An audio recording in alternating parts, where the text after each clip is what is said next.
इस समाचार के प्रायोजक हैं बीकानेर एक्सप्रेस, जो जल्द ही सतना के राजेंद्र नगर गली नंबर 16 में खुलने जा रहा है।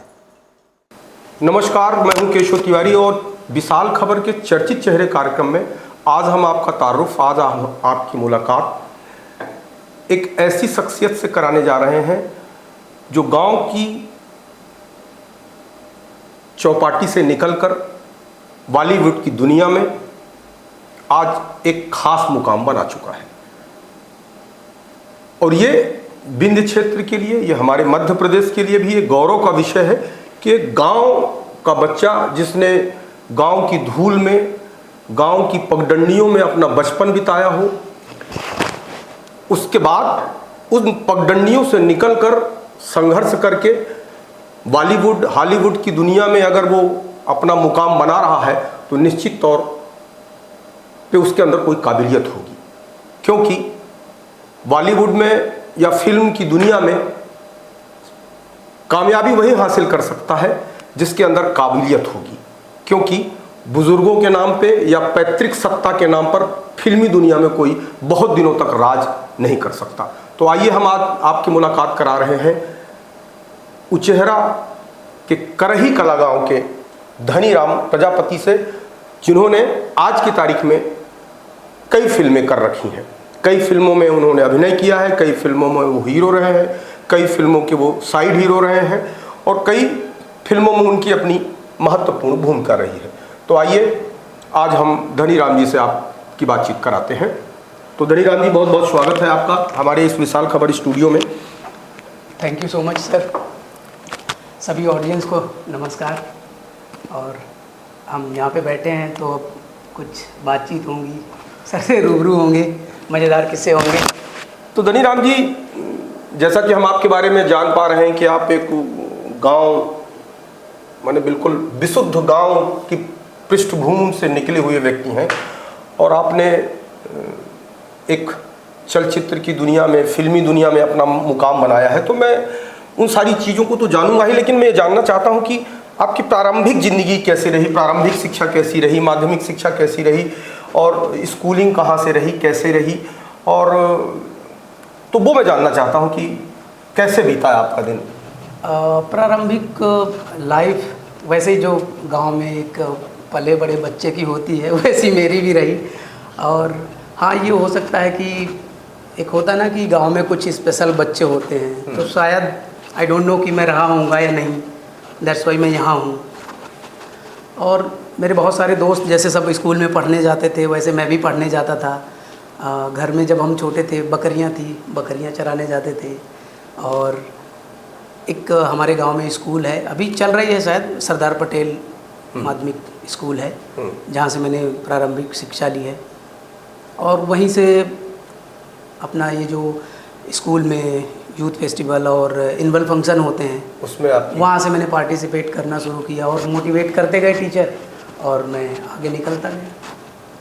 तो प्रारंभिक जो मेरी लाइफ थी वैसे ही नॉर्मल, जैसे गांव में पैदा हुए बच्चों की होती है। फिल्मों में आ गए। गांव में पैदा होने वाला व्यक्ति एक्टिंग का ख्वाब, फिल्मों का ख्वाब, हीरो बनने का ख्वाब देखते तो बहुत सारे लोग हैं, लेकिन उस पे कामयाबी हासिल करना, उस मंजिल तक पहुंचना थोड़ी कठिन काम होता है। तो ये जो एक्टिंग का ख्वाब आया आपके दिमाग में कहाँ से आया? माने किसी को देख के आया या एक जिसको कहते हैं कि ये नैसर्गिक था कि नहीं, मतलब मुझे बनना है? आई डोंट नो कि हो सकता है कि मेरे फादर, ऐसे मेरी माँ बताती थी कि शादियों वादियों में जैसे जाते हैं ना, तो वो नाचते भी थे और बढ़िया गाते भी थे। अच्छा। तो हो सकता है कि वो मेरे डीएनए में रहा हो और वो कहीं दबा हो। माने वो कला, हाँ, वो संस्कृति, वो अभिनय, हाँ, वो ठीक है कि वो गांव के मंच के हीरो थे, हाँ, और वो चीज़ कहीं ना कहीं, मतलब जिसको कहते हैं कि वंशानुगत, करेक्ट, वो जी चीज़ थी। हाँ। तो वही वो धीरे धीरे जैसे स्कूल के माध्यम से मुझे प्लेटफॉर्म मिला, फिर रेड क्रॉस, स्काउट, ये सब जाना, तो हो सकता है कि वो धीरे धीरे और डेवलप हुआ और मैंने फिर उसको धीरे धीरे पहचानना शुरू किया। एंड देन एक चीज़ ये भी है कि जब हम 6, 7, 8 में पढ़ रहे थे, फिल्में बहुत देखते थे।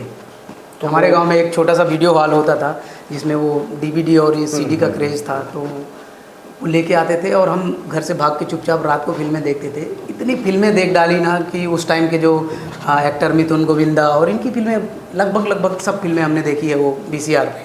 तो एक वो भी था कि धीरे धीरे वो भी अंदर एक माहौल बनता गया, और जब आदमी एक्टिंग को समझा और जागरूक हुआ कि नहीं ये भी एक फील्ड है, तो शायद वो सब चीज़ें प्लस हो गई। और आप MP स्कूल ऑफ ड्रामा के छात्र रहे। MP स्कूल ऑफ ड्रामा में कैसे सिलेक्शन हुआ आपका? मैं बम्बई से लौट के आया था यहाँ पे। वो एक अलग किस्सा है, बहुत लंबा किस्सा है बम्बई जाने का फिर वापस आने का। आएंगे उस पर। हाँ, तो मैं यहाँ अपने हमारे सपना में 2-3 थिएटर ग्रुप हैं। एक लोक रंग समिति है, आकार मंच सोसाइटी है, और एक अशोक मिश्रा जी का बहुत पुराना है काखागा, जिसमें दिलीप मिश्रा जी उस पर लगातार काम करते रहते हैं, अनिमेश भैया काम करते रहते हैं। तो मैं भी ऐसे ही इन सब के साथ थिएटर करता था, और लोकरंग में मैं लगातार 1-2 साल तो कंटिन्यू काम किया। कॉलेज में था तो यूथ फेस्टिवल, कॉलेज में बहुत कम क्लासेस करता था मैं। यूथ फेस्टिवल में और ये सब जितनी भी कल्चरल एक्टिविटी थी थिएटर वाले उसमें बिजी रहता था। और लोकरंग पे थिएटर 1-1.5 साल किया, और वहीं से फिर ड्रामा स्कूल की तरफ, क्योंकि मैं बम्बई से रिटर्न आया था कि मुझे ड्रामा स्कूल जाना है। वो मुझे किसी ने ऐसा बताया कि हमारे इंडिया में अच्छे स्कूल्स हैं जो ड्रामा स्कूल हैं, और वहाँ आप जाके पढ़ाई कर सकते हो, लाइक NSD, BNA, MPSD। तो वो दिमाग में था मेरे। मैंने यहाँ 1-2 साल लगातार थिएटर किया और थोड़ा अपने को प्रिपेयर किया, एंड देन ड्रामा स्कूल के लिए अप्लाई किया। तो उनकी कुछ शर्तें होती हैं कि 5-6 थिएटर परफॉर्मेंस आपके पास होनी चाहिए, और आपको लिटरेचर का नॉलेज होना चाहिए। वो सब लाइव होता है। आप फर्स्ट टाइम जब अप्लाई करते हो, देन इसके बाद फिर आपको बुलाया जाता है। एक 2-3 दिन की वर्कशॉप होती है। उस वर्कशॉप में आपको बड़े उसमें धुरंधर लोग आते हैं जो थिएटरिस्ट हैं, और बड़े एक्टर भी आते हैं। वो उनके सामने आपका इंटरव्यूज़ होता है। फिर वो फर्स्ट राउंड क्लियर करने के बाद सेकेंड राउंड होता है, जो मोस्टली भोपाल में रखते हैं वो लोग अपने ड्रामा स्कूल की, क्योंकि उनकी अपनी एक परिपाटी है, उनका अपना एक सिलेबस है उस हिसाब से। तो वहाँ भी आते हैं इंटरव्यू के लिए। बड़ी हस्तियाँ आती हैं जो थिएटर में काफ़ी नाम है जिनका, और वो लोग सेलेक्ट करते हैं। फिर उस सिलेक्शन के बाद कुछ 25 या 26 बच्चे सेलेक्ट होते हैं, जिनको कंटिन्यू 1 साल 2 साल जो भी कोर्स का है सिस्टम, वो फॉलो करना पड़ता है, वो पढ़ना पड़ता है। तो ड्रामा स्कूल एक ऐसी जगह है कि एक्टर है ना जो, वहाँ खाना पीना और एक्टिंग, सब कुछ एक्टिंग ही है। आपको वहाँ किसी बात की चिंता नहीं है कि आपको सेट कहाँ से लाना, प्रॉप्स कहाँ से लाना है, क्योंकि हम वो लर्निंग पीरियड पे हैं ना। तो वहाँ हर चीज़ उपलब्ध है। आपको काम करना है, आप कितना डूब के काम कर सकते हो, अपने ऊपर कितना काम कर सकते हो, कितना अपने आप को निखार सकते हो, कितना आप क्राफ्ट पे काम कर सकते हो। और ये सुविधाएं मिलने के बाद फिर एक एक्टर निकलता है इंस्टीट्यूट से, और वो फिर पूरा डेटा लेके इंडस्ट्री में। आपने ड्रामेबाजी स्कूल से सीखी, तो आपने कभी अपनी ज़िंदगी में कोई ड्रामा किया? रियल लाइफ में या रियल लाइफ में? ऐसे तो बहुत सारे ऐसे ड्रामे होते हैं। एक्टिंग की शुरुआत तो बचपन से ही होती है ना, वो झूठ बोलने वाली जो एक आदत है कि मतलब मम्मी ने दिया 10 रुपए, हमने 8 का सामान लिया, 2 रुपए अंदर कर लिया, तो वो सही मायने से हो गया। सही मायने में ड्रामेबाजी तो वही ड्रामेबाजी है। तो अब मुझे ये पता चला कि आप कई फिल्में कर चुके हैं, तो पहला ब्रेक आपको कब मिला?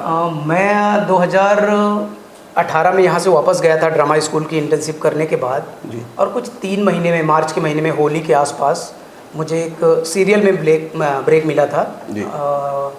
उसका नाम था शायद कुछ ऐसे बंधन जी। मूवू टीवी के लिए बन रहा था वो। गुजराती कोई डायरेक्टर प्रोड्यूसर थे, वो मैंने किया। उसमें विद्या सिन्हा भी थी और कोई इंदौर का एक एक्टर है प्रतीक पचौरी, वो उसको लीड कर रहे थे। वो मैंने 6 महीने तक किया और फिर बाद में विद्या सिन्हा जी की तबीयत नासाज हुई और वो एक्सपायर हो गई। और फिर उस टाइम पे ऐसे माहौल बन गए कि IPL और ये अपना। अच्छा, उस पूरे पहले सीरियल से आपको क्या कमाई हुई थी? कमाई कुछ हुई, 2-3 लाख की कमाई हुई, जिसमें से कुछ 60-70-80 हज़ार कुछ मिले थे और फिर बाकी पैसे मिले नहीं, क्योंकि डायरेक्टर प्रोड्यूसर सब भाग गए। तो जब इस तरीके के, माने जब ब्रेक मिलता है और उससे इस तरीके की कमाई हुई, तो कैसा लगा आपको? नहीं, बेशक मुझे बहुत अच्छा लगा कि मैंने तो कभी सोचा भी नहीं था ना कि हाँ, मतलब 4,000 रुपये पर डे कुछ मेरी सैलरी थी उसकी पर डे के। तो महीने में 10 से 15 दिन मेरे शूट होते थे, तो वही 15 चौको 60-70 हज़ार रुपये मैं महीने का कमा रहा हूँ। मतलब मैंने उम्मीद भी नहीं लगाई थी कि मैं गाँव से निकला हुआ एक आदमी 60,000 रुपये महीने का कमाएगा, 4,000 पर डे। तो वो एक बड़ा खुशी का वो अंदर से मिलता है ना कि आपको काम मिल गया। और मेरे बहुत सारे बैचमेट और सीनियर थे, तो वहाँ भी चर्चे होने लगते हैं ना आपके कि यार एक नया लड़का आया अभी रिसेंट बैच से और वो काम मिला है बढ़िया। तो एक अंदर से खुशी होती है।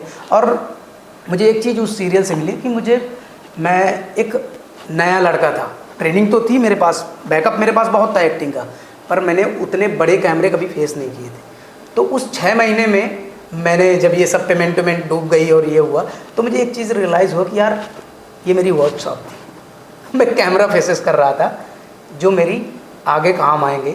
और उसमें एक असिस्टेंट डायरेक्टर था, वो मुझे जब कैमरे के सामने देखता था तो वो बोलता भी था कि तू सीरियल के लिए नहीं है, तो फिल्मों में ट्राई कर।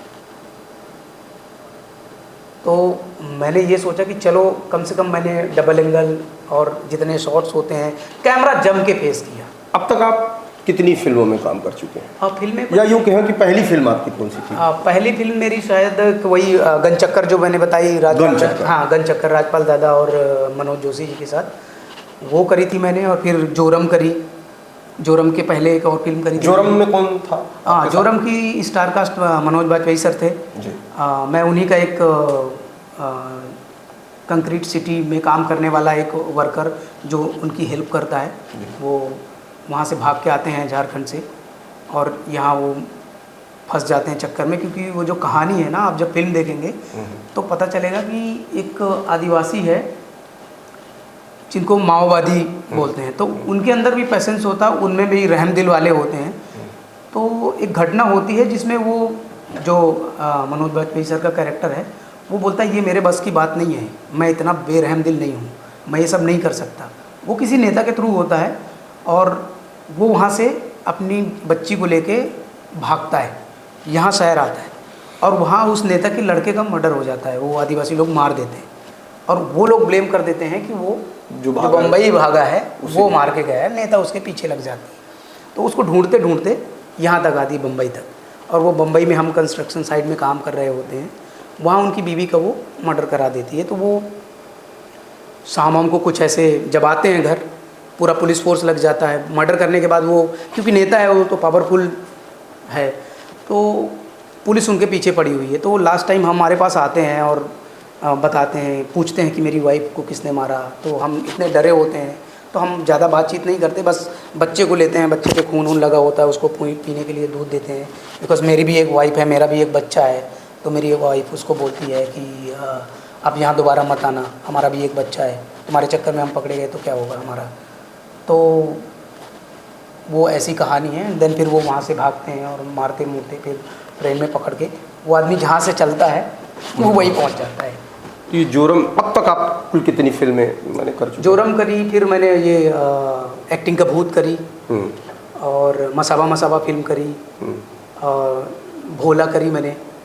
मसाबा वही जो नीना गुप्ता की बेटी है? वो वेब सीरीज है जी। मस्त में रहने का वो फिल्म है जी। और हाँ, यही कोई 4-5 फिल्में करी मैंने, और कुछ छोड़ दी, कुछ में कैरेक्टर की बात नहीं बनी, कुछ में बजट की बात नहीं बनी। तो फिर जब काम आने लगा तो फिर मुझे लगा कि नहीं, ये मेरे लायक या मेरे लुक का या ऐसा कुछ नहीं जम रहा मुझे, तो मैंने मना कर दिया। क्योंकि वो मोस्टली अभी हम जिस स्टेज के एक्टर हैं ना, वो इतने बड़े काम नहीं हैं कि मतलब हमारा उससे कुछ हो जाएगा। हाँ, करना चाहिए, पर मुझे मेरा अनुभव ऐसा लगा, मेरे ज़मीर ने ऐसा बोला कि यार मैंने 3-4-5 काम कर लिए हैं, तो थोड़ा एक आध स्टेप तो मुझे ऊपर बढ़ना चाहिए। ठीक है, कोई देखता है नहीं देखता है वो डजेंट मैटर, पर मुझे मेरे स्किल से मुझे लगा कि एक आध स्टेप थोड़ा सा ऊपर बढ़ना चाहिए। तो मैंने कुछ फिल्में मना भी करी, बहुत छोटे कैरेक्टर थे इसलिए मना की कि नहीं, मुझे ये नहीं करना, मैंने बहुत कर लिया। फिल्मों में एक खूबसूरत चेहरा भी मायने रखता है। हाँ बिल्कुल, बिना खूबसूरत चेहरे के तो फिल्म नहीं चलती। फिल्म तो जब आप फिल्मी दुनिया में गए, तो जब आप शीशे के सामने खड़े होते थे तो आपको क्या लगता था कि मैं हीरो बन पाऊंगा या नहीं बन पाऊंगा? मैं हीरो का तो कभी सोचा भी नहीं कि मैं हीरो बनूंगा, और मैं ये भी नहीं कहूँगा कि मैं हीरो नहीं बन सकता, क्योंकि आजकल OTT प्लेटफॉर्म का माहौल है, आजकल कहानियाँ लीड करती हैं, चेहरा कोई भी होता है।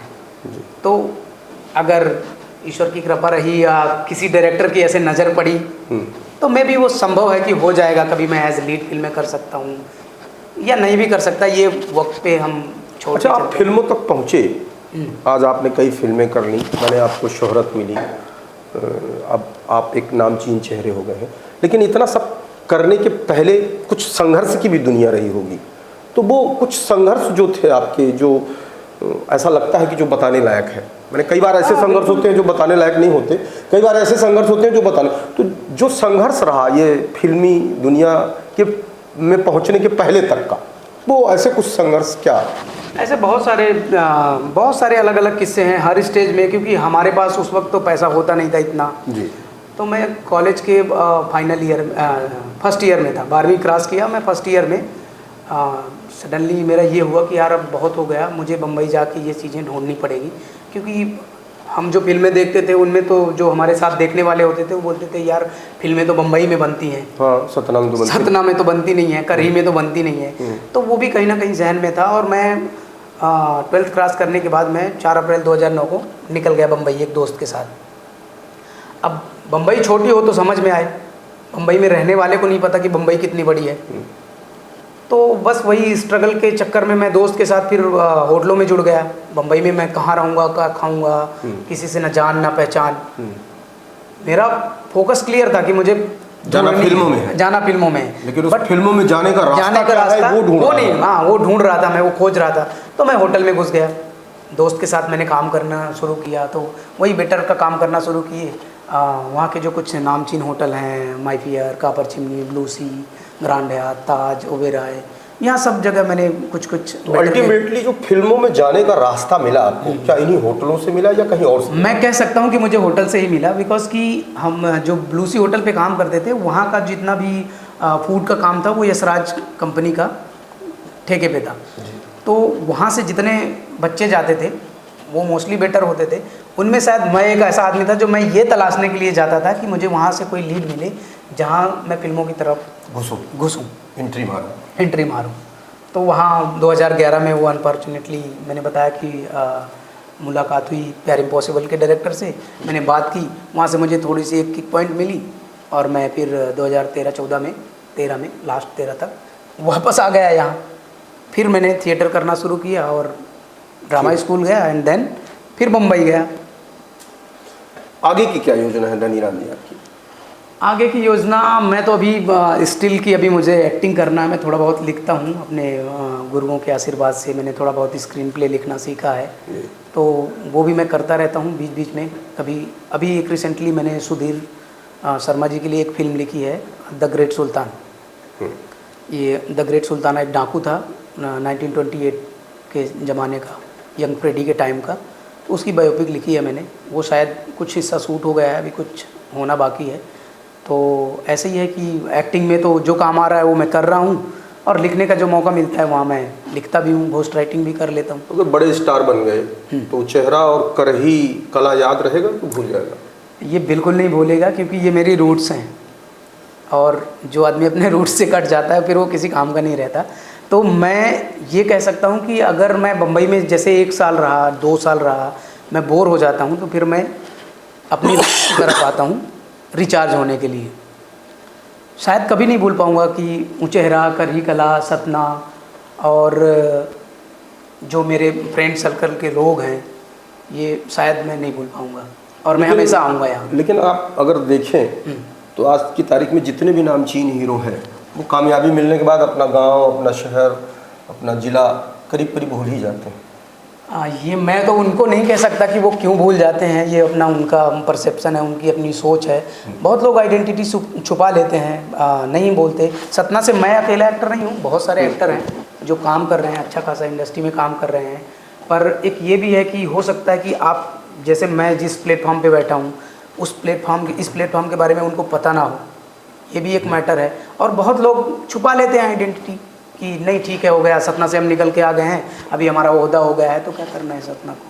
अच्छा, आप चूँकि अब फिल्मी दुनिया में है और आप फिल्म में जब गए तो हर आदमी का एक पसंदीदा हीरो होता है, आपका पसंदीदा हीरो कौन था? मेरा पसंदीदा हीरो, अगर मैं हीरो की बात करूं तो इरफान साहब अब जो है नहीं इस दुनिया में, और मनोज बाजपेयी सर और नसीर साहब, ये मेरे मतलब उनकी जो एक्टिंग की स्किल है और वो जो काम करते हैं ना जिस पैशन के साथ, मैंने तो अभी मुझे रिसेंटली जोरम में मुझे एक अनुभव भी हुआ मनोज बाजपेयी सर के साथ, तो मतलब अल्टीमेट है।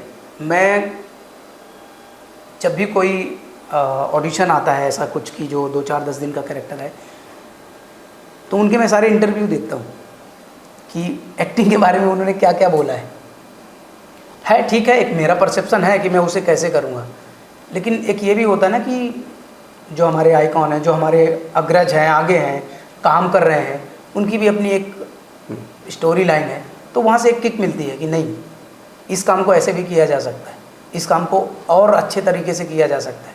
बहुत कुछ सीखने को मिलता है अगर आप गौर से डिटेलिंग से सारे उनके खाली इंटरव्यू आप देख लें कि एक्टिंग के उन्होंने क्या क्या टिप्स दिए, वो बहुत काफ़ी है हमारे जैसे बिगनर के लिए।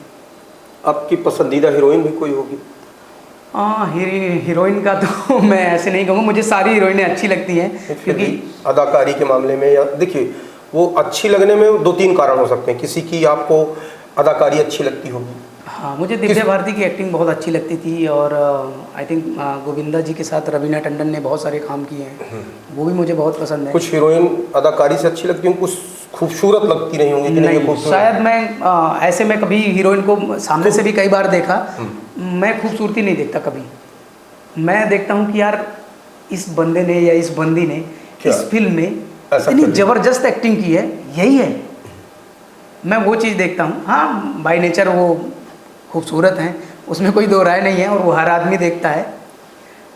नई हीरोइंस हैं जो अभी इनमें से कुछ एक्ट्रेस बहुत अच्छा काम कर रही हैं, जो भी स्त्री फिल्म आई में उस क्या नाम है, श्रद्धा कपूर है ना, आई थिंक, कितना बढ़िया काम किया उन्होंने। अपना आलिया भट्ट, मतलब उनकी मैंने 2-4 फिल्में अभी रिसेंटली हीरा मंडी और गंगूबाई देखी ना, अल्टीमेट है, मतलब क्या एक्टिंग है। मतलब अभी इस एज में जब ये लोग इतना कमाल की परफॉर्मेंस करते हैं, तो एक टाइम आएगा जो इंडस्ट्री के बड़े अच्छे एक्टर एक्ट्रेस होंगे। निरान जी, अभिनय की दुनिया में एक दूसरे से मिलने का वक्त मिलता है बहुत ज़्यादा, तो अभिनय की दुनिया में कई बार ऐसा वक्त भी आता हो, प्यार मोहब्बत आवारगी माने इस तरीके की चीज़ें भी कभी आपके मन में आता होगा कि ये बहुत अच्छी है, इससे मुझे मोहब्बत करनी चाहिए। कई बार ऐसा भी होता है जीवन में कि दूसरे पक्ष से ऐसे ऑफर आ जाते हैं कि तुम मुझे पसंद हो, ऐसा कभी जीवन में हुआ क्या आपके? हाँ, हुआ अभी, मतलब काम करने के दौरान हुआ, कई बार ऐसे कुछ ऐसे मैसेजेस आए, लेकिन मुझे ऐसा लगता है कि अभी ये सब करने की मेरी सही एज नहीं है। मतलब मैं फिल्मों में अभी कदम रख रहा हूँ, और अभी से मैं ये सब करने लगूंगा तो शायद मुझे लगता है कि मेरी रेस कम हो जाएगी, उसके लिए है मेरे पास टाइम है। क्यों फिर वहाँ इन्वॉल्व होना पड़ेगा, वहाँ समय देना पड़ेगा, क्योंकि हाँ, इन सब कामों के लिए भी तो समय। एक कहावत है ना कि बम्बई में बस ट्रेन और लड़की का पीछा नहीं करने का। अच्छा तो अच्छा, अब आप कुछ यहाँ पहुँच चुके हैं, तो आपको आपके पुराने मित्र याद आते हैं? हाँ, मेरे सारे पुराने मित्र याद आते हैं, और सब मेरे से कनेक्टेड हैं लगभग। सबसे बातचीत होती है, मैं आता हूँ तो मैं कोशिश करता हूँ कि सबसे मिलूं, थोड़ा मिलूं। कुछ अब जॉब कर रहे हैं, कुछ टीचर हो गए हैं। अच्छा, ऐसा कोई मित्र है जो आपकी उन्नति देख के चिढ़ रहा हो कि अरे यार तुम ये कुछ ज़्यादा ही आगे बढ़ रहे हो? बहुत सारे मेरे कुछ ऐसे दोस्तों ने मुझे कंप्लेन की कि तुम रुको बे, तुम्हारी वजह से हमारा बाप हमें घर में गालियाँ देता है कि यार वो आदमी कहाँ से कहाँ पहुँच गया और तुम कहाँ रह गए। तो मैं कहा यार बढ़ो, रोका किसी ने नहीं है, और ठीक है, हो सकता है उनका एक ये भी तो हो सकता है कि यार कुछ नहीं कर रहे हो, सामने वाले को देख के कर लो। ज़रूरी नहीं है कि वो नेगेटिव वे में बोलते हों, मोटिवेशन के लिए भी तो बोल सकते हैं ना। अच्छा, यहाँ जहाँ तक आप पहुँचे हैं, इसमें आपको ऐसा कौन सा गुरु था जिसने यहाँ तक पहुँचाने में महत्वपूर्ण भूमिका की? कोई एक गुरु हो सकता है, 2-4 गुरु हो सकते हैं? मेरा ऐसा कोई एक पार्टिकुलर ऐसा कोई गुरु नहीं है कि मतलब जिसने मुझे अकेले बढ़ाया हो। मैं जिस स्टेज पे जाता गया वहाँ अलग अलग गुरु मिलते गए, और मैं यहाँ तक आ गया। ड्रामा स्कूल गया तो 2-4 अच्छे टीचर्स मिले, जिनमें से डायरेक्टर थे हमारे संजय उपाध्याय जी, क्राफ्ट के टीचर थे प्रमोद गायकवाड़, कन्हैया लाल कैतवास, आलोक चटर्जी, और भी बहुत सारे ऐसे वंदना वशिष्ठ जी थी जो मुझे रियलिस्टिक एक्टिंग पे काफ़ी सपोर्ट किया। शायद उनकी बहुत सारी चीज़ें मैंने पकड़ी, वो चीज़ें जो रियलिस्टिक पे आजकल का जो सिनेमा काम कर रहा है। एक जर्मनी से कोई डायरेक्टर आए थे, कुछ उनका नाम है, मैं नाम बोल रहा हूँ उनका, खैर याद आएगा तो मैं बता दूंगा वो। तो बहुत सारी चीज़ें ड्रामा स्कूल में ऐसी मिली और हर स्टेज पे गुरु मिले। अब जब मैं रंगमंच करता था तो द्वारिका दाहिया, अशोक मिश्रा जी, दिलीप मिश्रा जी, सब ने मुझे ज्ञान दिया, सिखाया। तो वो बेसिकली सब गुरु ही हैं और हर आदमी की बातें मैंने पकड़ी जो मुझे पकड़ने लायक थी, जो लेने लायक थी। कुछ बैचमेट्स थे ऐसे जिनसे भी बहुत कुछ सीखा और आगे की तरफ बढ़ा। आपने चूँकि ड्रामा स्कूल में पढ़ाई की है, आपको क्या लगता है ज़िंदगी एक ड्रामा है, ड्रामा से कुछ अलग है? नहीं, हमारी पूरी ज़िंदगी एक ड्रामा है और हम हर पल एक किरदार में होते हैं। अभी मैं एक किरदार कर रहा हूँ, आप एक किरदार कर रहे हैं, हमारा कैमरामैन एक किरदार कर रहा है, वो सिनेमाटोग्राफर का। घर में माँ हमारी गृहिणी का किरदार कर रही है। यही सब तो फिल्मों में होता है, रियल लाइफ में जो होता है वही तो फिल्म है। तो कुल मिला के अगर अपन ये कहें कि ज़िंदगी अपने आप में एक ड्रामा है तो कोई अतिशयोक्ति नहीं होगी। बिल्कुल अतिशयोक्ति नहीं, वो एकदम करेक्ट वर्ड है। तो बहुत बहुत धन्यवाद धनीराम जी, आज आपने हमें समय दिया और हमारे दर्शकों को अपनी खूबियाँ और संघर्ष की कहानियाँ बताईं। निश्चित तौर पर जो दर्शक कुछ सीखना चाहेंगे आपके संघर्ष से प्रेरणा लेकर के, वो कहीं ना कहीं ज़रूर पहुँचेंगे। तो बहुत बहुत धन्यवाद। Thank you. अच्छा, एक सॉरी मैं एक बात भूल गया जी। कि एक जो अभी हम जैसे मैं बॉलीवुड में काम तो कर ही रहा हूँ, मैंने अभी एक रिसेंटली हॉलीवुड की फिल्म करी है। अच्छा। निको रिंचरी के साथ, उसका लीड एक्टर जैक लेसी और नाजनीन बोडियार है। अच्छा। तो मुझे जो फिल्म इंडस्ट्री में एक बोलते हैं ना कि अपनी बॉलीवुड कैसे काम करता है, हॉलीवुड कैसे काम करता है, कुछ तो अंतर रहता है। हाँ, तो कई सारे लोगों ने, कुछ मीडिया वालों ने भी मुझसे ये चीज़ पूछी कि कुछ डिफरेंसेस बताओ उनका काम करने का तरीका। तो मैं जस्ट आपसे वो भी शेयर कर रहा हूँ कि उनका जो मेकिंग स्टाइल है ना, शायद बॉलीवुड से बिल्कुल अलग है। हमारे यहाँ क्या है कि हमारे यहाँ एक हर कैरेक्टर की ना एक कैटेगरी है, उनके यहाँ शायद नहीं है। उनके यहाँ एक्टर होता है, चाहे वो 2 दिन के लिए शूट करने के लिए आया हो, चाहे उसकी भी वैल्यू उतनी ही है, भी वैल्यू, और जो लीड रोल कर रहा है उसकी भी वैल्यू उतनी है। हाँ। अच्छा, मुझे भी ऐसा लगता है कि बॉलीवुड में और हॉलीवुड में अंतर जो मैं महसूस कर पा रहा हूँ कि यहाँ कल्पना में बहुत सारी चीज़ें दिखा दी जाती हैं कि बस को भी उड़ा देते हैं, कार को भी उड़ा देते हैं। नहीं, वो तो टेक्निकल मामला है कि स्टोरी की डिमांड क्या है, स्टोरी का जो कैरेक्टर है, जो हीरो है, वो जा कहाँ से रहा है, कहाँ एक्सीडेंट होना है, वो तो नीट साफ स्टोरी है। पर उनका थोड़ा बेसिक भी मुझे ऐसा लगा कि उस 10-15 दिन काम करके मुझे लगा कि उनके बेसिक जो चीज़ें होती हैं ना, बहुत सारी चीज़ें क्लियर होती हैं। वो हमारे बॉलीवुड में शायद कहीं या लैक ऑफ नॉलेज कह सकते हैं, या हो सकता है कि उतनी रीच नहीं है, या हमारे इधर का जो सिनेमा बनता है, जो हमारे सिनेमा का रेशियो है, जहाँ तक रीच है, वो उस हिसाब का सिनेमा बनाते हैं। उनकी अपनी एक अलग ऑडियंस है और उनका मेकिंग स्टाइल बिल्कुल यहाँ से डिफरेंट है। तो बहुत बहुत धन्यवाद धनीराम जी, आप हमारे स्टूडियो आए और हमारे दर्शकों से मुखातिब हुए। बहुत बहुत धन्यवाद। Thank you so much.